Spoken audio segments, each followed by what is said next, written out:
Back on a morning when we're celebrating the feats of our athletes abroad, but questioning the quality and nature of our politics locally. And that's the discussion we're having with some of our leaders here this morning. And Honorable Sankok, I believe it was time to respond. Yes. We're talking a little bit about what's happening in Kibra. The handshake came up.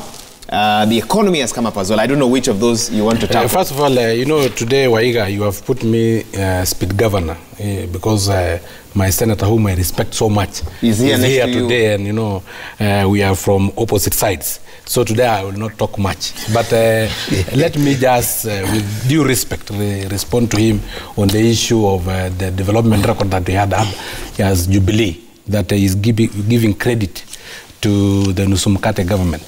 You know, in 7 years, Waiga, we have been implementing the Jubilee Manifesto.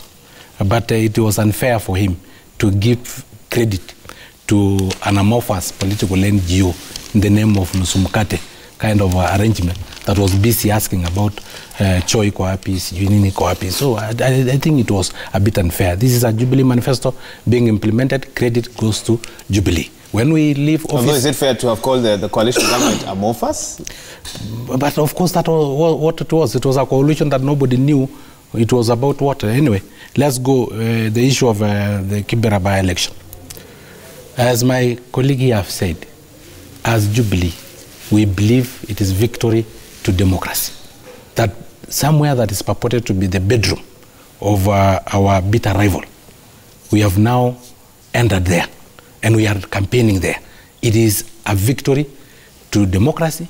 It is a victory to Jubilee. Even if we don't win that seat, we have already won in our hearts. Imagine if you are bitter rival, you have finished with him in the streets.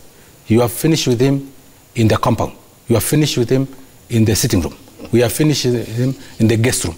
We have finished with him in the children's bedroom. I think I know where you're going with this. And then we are now in his own bedroom, in its own territory. I think for us, we are happy as far as we are now. As you praised Jubilee's record, yes. Are you concerned by the numerous pages of auctions happening that your colleague in Jubilee has raised as well? Pages 36 to 40 something. Well, yes. In the Daily Nation, really auction upon auction upon auction. I'm really concerned. Was that the dream of Jubilee? I'm really concerned, and I know that was not our dream.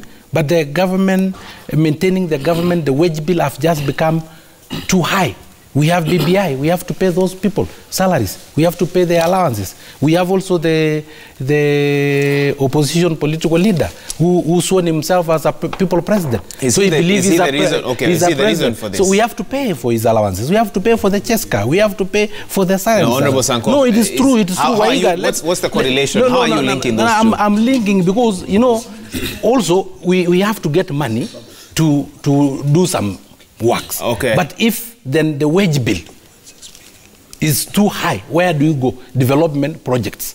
We'll get money from development kit so that we can be able to maintain the bloated government. Everybody is now on board. The handshake have brought everybody on board. All of them require some allowances. They require salaries. Again, what does the handshake have to do with auctions of Kenyan businesses? We are saying money is not trickling down to the common mwananchi. Because waheshimiwa wamekuwa wengi kuliko raia.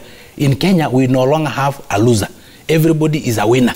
So when we go to politics, every politician who have gone to politics is now a winner. Some of them are now CAS, some of them are people president. We have to pay all those salaries. Where do we get the money to pay them? It is from the development kitty, the money that will have trickled to the common mwananchi. It is too much to bear to maintain the government now. Do you buy into that? Thanks.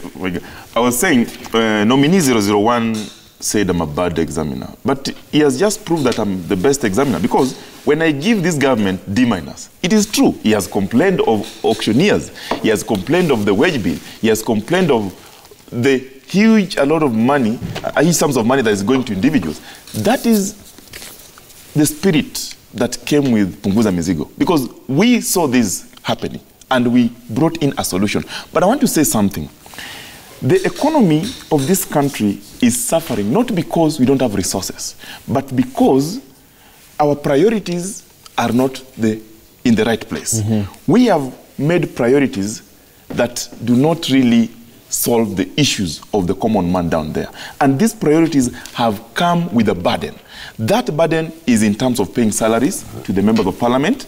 is in terms of paying salaries to people that do not belong to government, is in terms of paying salaries to individuals that are holding offices that are unconstitutional.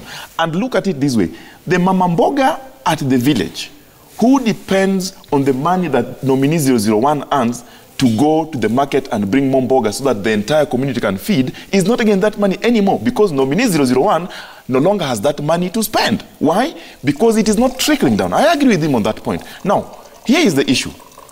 Our economy will not be built on political partnerships that do not sort the issues of the common man. Our economy will be built on political partnership that is selfless and is devoid of hate and tribalism.